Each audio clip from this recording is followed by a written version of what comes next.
Hello all, welcome back. One of my videos just crossed 1,000 views. I know it's small in the larger scheme of things, but very thankful to everyone watching. Let us get into today's micro markets, which are to the left of ORR. We're looking at Mokila and Kollur. I see these areas more as an extension of the Tellapur and Osmanagar areas, which we've explored in one of our previous videos. Let us see why. First, let's talk about the location.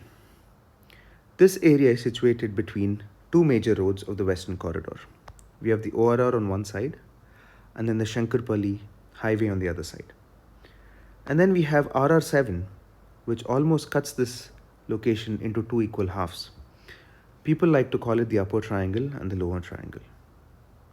And then there is a railway bridge that's being constructed along the service road, which will make it a lot more seamless to access the upper triangle as well.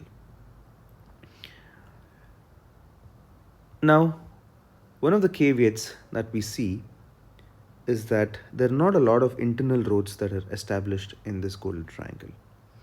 Most of the development is anchored either on ORR, Shankarpalli Highway or RR7. Now that's one of the biggest differences that we see to the right of the triangle. Now, that said, we also can understand some of the pros of the areas. One is that you can access financial district in about 20 minutes. You can access residential hubs like Nalagandla, which have hospitals, malls, in about 15 to 20 minutes as well. So with that, let's also call out one of the caveats of living in this location if you're looking to move tomorrow.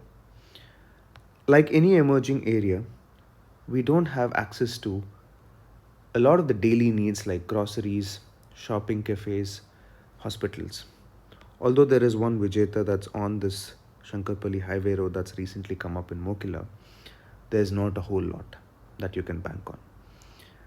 That said, there are a couple of schools. So for the parents out there, it's a lot more easier given that you have Indus International School and Prachin Global School that are fairly accessible.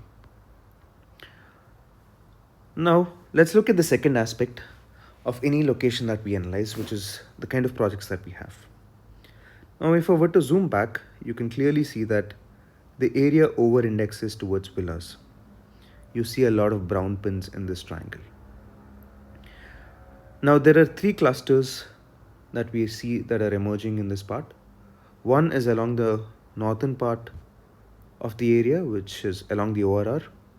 The other near the Shankarpalli highway, which is the Mokila area. And the third is the one that is close to the Kulur village, which is this that you see. Right? Those are the three clusters that we see in this golden triangle. Let's explore each one of them. In the northern part of the cluster, we have villa projects like Elegance Imperia, which costs you about 4.2 crores for 3,000 square feet. Then you have Supada Gitika, who are known for superior quality. I think they are quoting about 9 crores for their 5,500 square feet. And then if you go slightly internally, you have Hallmark 5A Villa, and then you have Raga Villas by Radhe Constructions. All of them should be around the 4 crore mark. There are also 2 to 3 BHK apartment that exist, which is represented by the blue pins that you see on the screen. We're not going to go into all of them, but Radhe Sky, for example, here, and the Hallmark Vesta that you see should be around 5,500 per square feet and should be starting at around 75 to 80 lakhs. Let's move on to the second cluster, which is anchored on RR7 and the Shankarpalli highway. We see two names popping out here, Sark and Subishi. Both of them are reasonable in terms of the quality. Subishi is slightly superior. And if you're looking for villa, there are a lot of options. And if you're someone who wants to sort of just buy a plot of land and then construct your own villa, that's also very much feasible in this part of the location because there are a lot of gated community plotting ventures here. The kind of price point that you should be looking at for a villa is 11 to 14,000 per square feet. So a 4,000 villa square feet villa will cost you about 4.5 crores. There are not a whole lot of 2 to 3 BHK apartments. There are only a couple that we've at least mapped that we believe are reasonable and trustworthy, both by Subishi Group. You have Sapphire and Fortuna Towers. Fortuna Towers will be sort of handed over in about a year or so, and the price should be around 6,000 per square feet. Let's look at the third cluster, which is close to the Kollur village. Now, unlike the first two clusters, this cluster is a little tricky because the internal roads are not all that well laid out.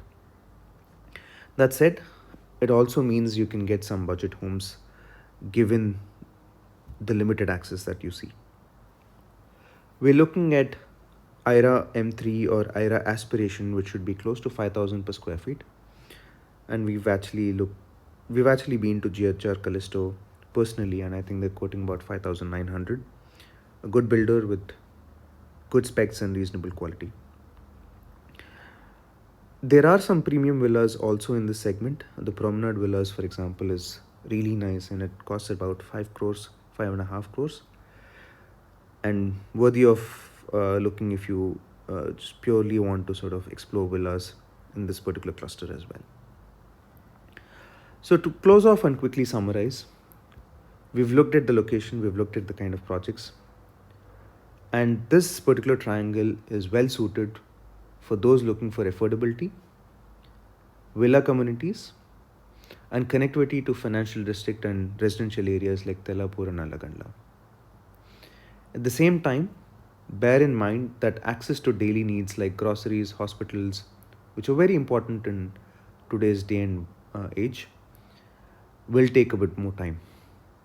The RR extension has actually only been up until here.